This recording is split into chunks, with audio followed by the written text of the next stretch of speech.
Okay, let's take a look at a Kata Jime or shoulder choke, arm triangle as it were, from a side position here.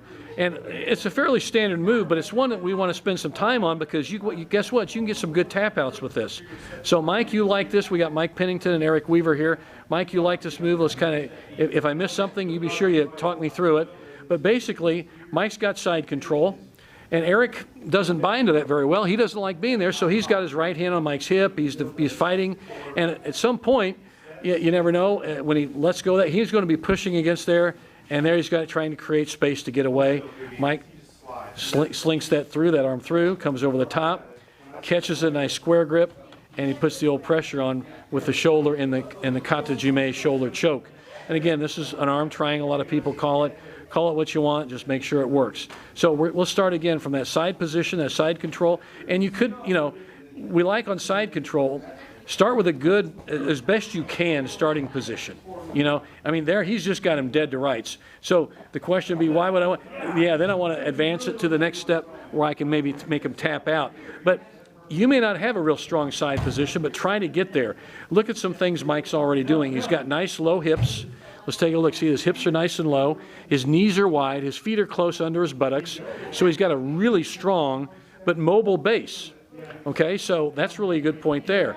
Now, Aric feels all that happening, and he wants to create a weaker base. So he's going to push and fight, and he's going to be pushing.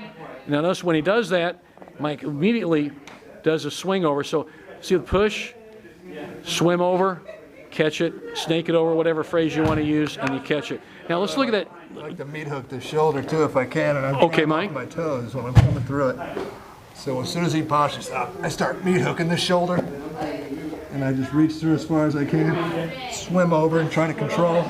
And you sometimes have to work to sink this in to keep it, especially when he's got this knee in here. That makes it harder to get really tight. But if you've got your toes, you can really drive into it. Right. Mm-hmm. As long as you sink in, get it kind of clean. Now you're really trapping his shoulder. Go ahead and swim through it again without killing the poor guy. Yeah, come and do your move, Mike. Okay, there. See it. Come over the top. Now with your left hand, it's really looks like your biceps almost right on his the trachea there, isn't it? Right on the front of the Adam's apple. And you've got your real tight. You see his carotids. I mean, he's totally sucked in there with the head. I mean, he's really tight. And when you trap up and catch it there and lean into it, and by leaning into it, putting all your body weight into it. Now, Aric, let me ask you, where do you feel it more in the carotid or more in the front of your throat?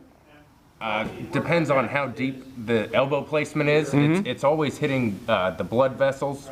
Sometimes it hits the trach and the blood vessels at the same time. And that's double trouble, and that's even nastier. Either right. way that bicep wraps around the neck, it's still squishing the blood vessels whether or not it gets the trach. So we're looking more of a carotid type strangle, which is fine, but if you add that where you can get your arm all the way into the trachea to make it a little more painful, just adds to the pleasure of beating the guy. Yeah, and I really like to over-exaggerate this swim over as well as the return back, because I've got a meat hook on his shoulder and I'm up on my toes, so he's carrying all my weight the whole time. Mm-hmm. As long as I'm doing those two things, all I'm doing is shifting my weight here and surfing back real quick, and then I sink in that hand back here, and I'm driving my knees into his hips and his head. I also notice, and I've noticed this with other guys who really specialize in this choke, is that when you swim over, do that again.